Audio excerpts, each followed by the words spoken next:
One of the themes of the Torah reading that is allocated to this Shabbat relates to the setting up of the sanctuary that was built so beautifully in the desert, the sanctuary, the home of Hashem. And when it was completed, the Midrash tells us that God communicated with the Jewish people, and we were wondering, what would God say to celebrate this magnificent occasion? And the Midrash tells us that God said just one word, and the word was Shalom, peace.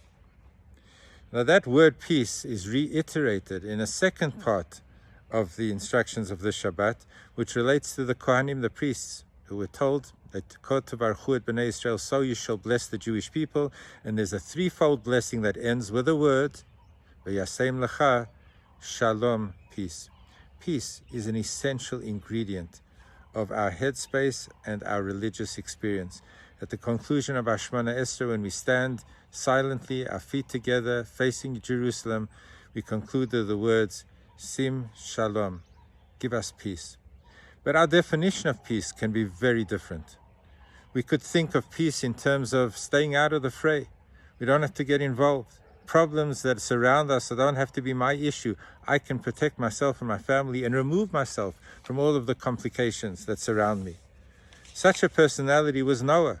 Noah built himself a boat, an ark. He kept himself out of the trouble that prevailed at the time, saved himself, his family, and those that God had told him to take into the ark with him.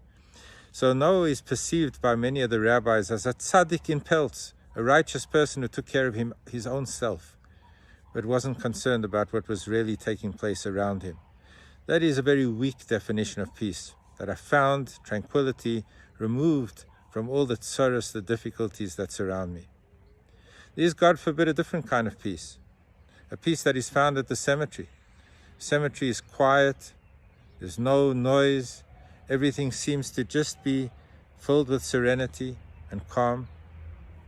And that is the peace that could be found in the Dead Sea. No waves, no drownings. It is a place where you can lie in the waters and read your newspaper. Everything is so peace and tranquil. But we know that nothing lives in the Dead Sea.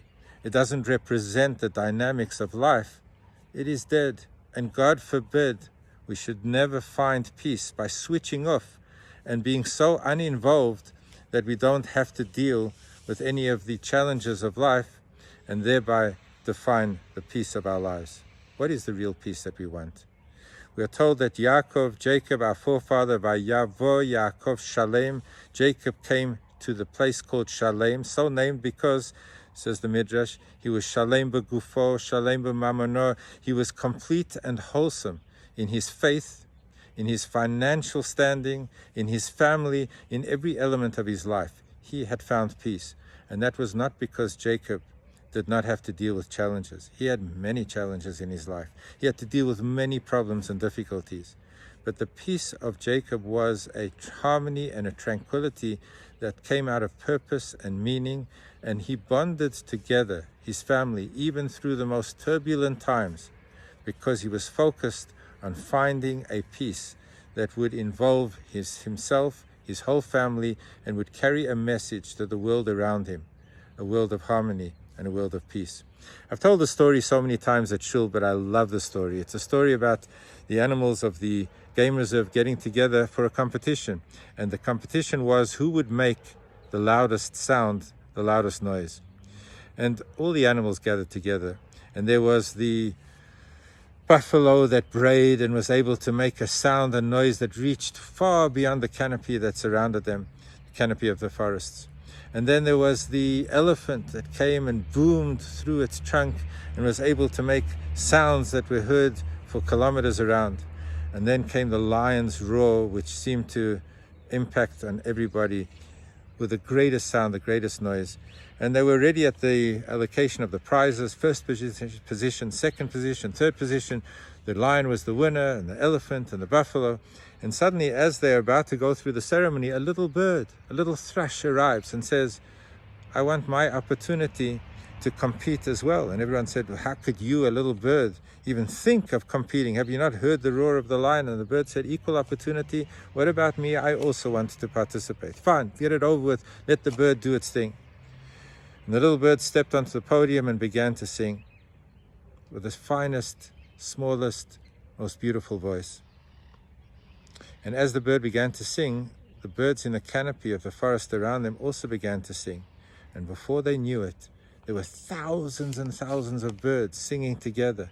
And the sound of song was so powerful that it overwhelmed the noise that had been made by the lion and all of the large animals that had preceded them. And the message is obvious, that the loudest, most effective, most powerful message that we have is not by searching for the winner, the individual, the one that has the loudest voice and can make the most noise. The ultimate harmony and powerful involvement is when all of us share the opportunity of singing and we contribute to the sound that all of us are able to bring about with our combined efforts together. May Hashem give us the insight and the strength to find peace, not by overwhelming others, not by avoiding others, not by opting out completely, but by recognizing that if we contribute and if we're involved together, all of us, we can make the most beautiful song that is able to endure and to survive and to outplay all of the challenges that come our way.